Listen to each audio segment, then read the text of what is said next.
Ezra, Frank, and Nicholas Crookston were all brothers, the older brothers to David Crookston, who was Jess's father. So all three of them are Jess Crookston's uncle. Now, Ezra and Frank spent 20 years up in Montana in Yellowstone. You have here Nicholas visiting Ezra and Frank with his son Lorne. Frank owned a ranch there at the entrance of Yellowstone, and Ezra lived up with him. Both Ezra and Frank never married and were bachelors and did a lot of cowboy type work.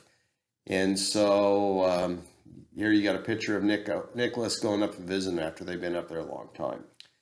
Now, the location they lived at was next to, in the area of Gardiner. Gardiner was at the entrance of Yellowstone. This is Gardiner before Yellowstone before it was serviced by the railroad.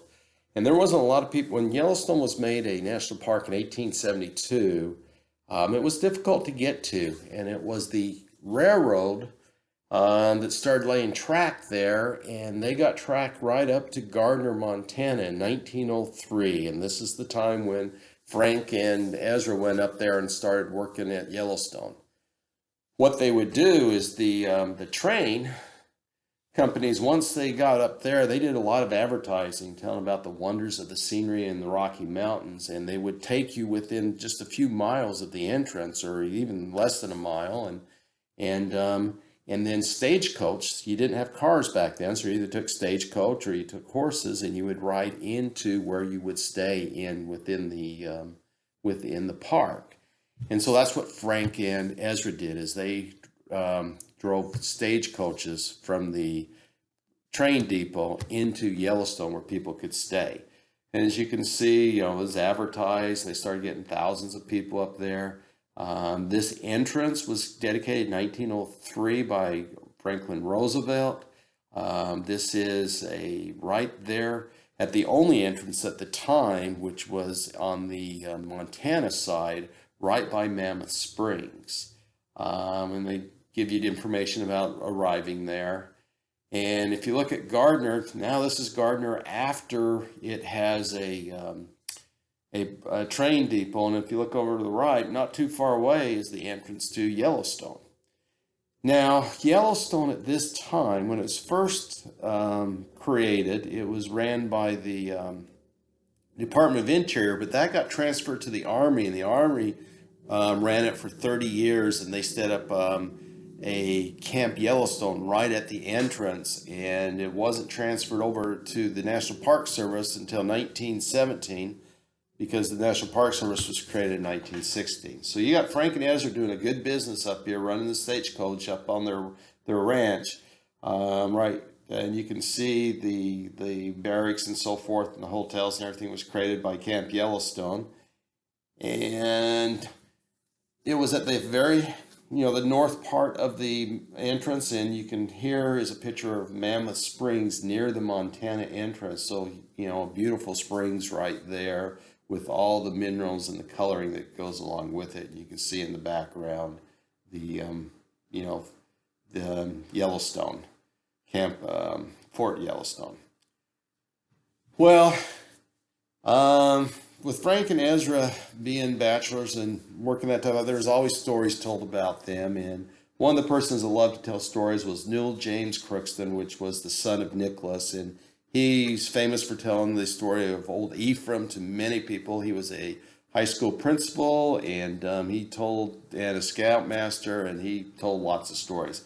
So here's a particular story that Uncle Ezra shared with the family, and Newell came and passed it on. So he says, the story was told to our family by Uncle Ezra Crookston when he first came back from his 20 years in Yellowstone Park. Uncle Ezra and his brother Frank were young men camping in the upper regions of Logan Canyon, cutting poles to be used for ties by the railroad company.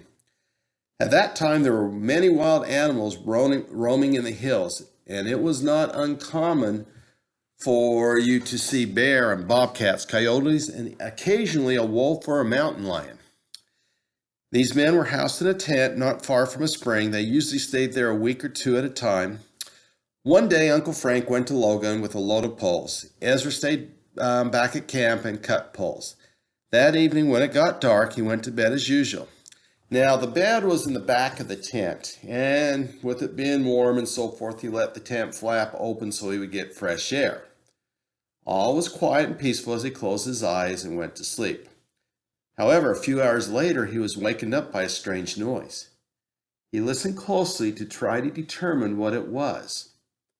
It sounded like a dog lapping water from a dish. He remembered that he had left a small bucket with some water in it sitting on the floor about halfway between the bed and the front of the tent, at the tent door. He remained very quiet. He thought it couldn't be his dog because it went with Uncle Frank that morning. He thought it wouldn't be a coyote because coyotes would not come into the tent. It must be a mountain lion or a bear. There is no way to get out of the tent without bumping into the animal. How could he protect himself if it jumped onto him? If only he could reach for his gun, but he couldn't. It was by the tent door on the other side of the animal. Ezra was so frightened that he couldn't move. He just listened and waited. The lapping got slower and slower and finally stopped. Now what was going to happen? He could only try to hold his breath and wait. For a long time he didn't hear a sound. It must have gone outside, but he didn't hear it go. Finally he went to sleep. In the morning, when it was light, he had wakened and went to see if he could see any tracks. There was none. He looked into the bucket of water, and there was a poor little dead mouse. It had fallen into the bucket and had been trying to jump out. Each time it fell back into the water, and it made that strange sound that awakened Uncle Ezra in the night. Now, Newell, who was cousins to Jesse, that's not the only story he told. Like it says, he tells the famous story of the grizzly bear, old Ephraim. But he also tells us one that that had happened with Nicholas, Ezra's other brother, and to Newell's father, and it's called Rainbow's End. I include what was written in the Logan Herald Journal. The Logan Herald Journal printed the following story in 2010. The tale about a cache of gold coins hidden in the Steam Mill area by a pair of 1890 stagecoach robbers that came down to us or to the Crookston camp from a short account.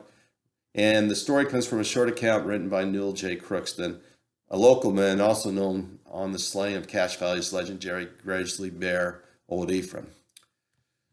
During a cleanup this week, the Herald Journal's newsroom found a loosely bound copy of Crookston's story titled The Rainbow's End, a true story of a stagecoach robbery, and it was found crumpled up behind an old filing cabinet. We thought readers might like to know a little about it if they don't already. Crookston was the son of an early-day sheriff, Nicholas Crookston, who was a central figure in the tale, but Newell Crookston apparently didn't get the story from his lawman father. A boy in this story, identified only as Bob, passed it on to Newell.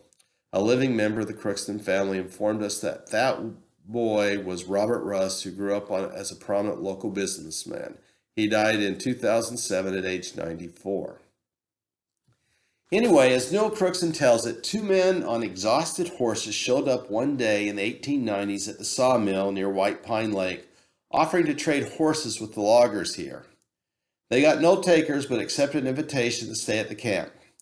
One of the loggers, meanwhile, had embarked on a trip to Logan, and when he got to town, he learned of a stagecoach robbery near Montpelier in which bandits made off with a shipment of gold coins intended to pay workers in the region. He alerted Sheriff Crookston of the two strangers who had mysteriously shown up at the mill, and the next day Crookston rode up and to check them out. A little bit more of the information that the men were detained and later identified by a witness as the robbers. But before taken back to Idaho to stand trial, they told Crookston they had hidden the gold and would one day come back to get it. They apparently took a liking to the sheriff and offered to take him along and split the loot. A little bit of information that wasn't included in the paper was that the guy that talked to Nicholas Crookston, the sheriff, his name was Pete. So Pete and his accomplice had robbed a Wells Fargo stage in Montpelier and fled with $60,000 in gold. One man kept $20,000, his share, while Pete and the third accomplice buried the portion in Steam Mill Hollow. The third one died in prison, so that only left Pete. Many years went by, and this is from the newspaper.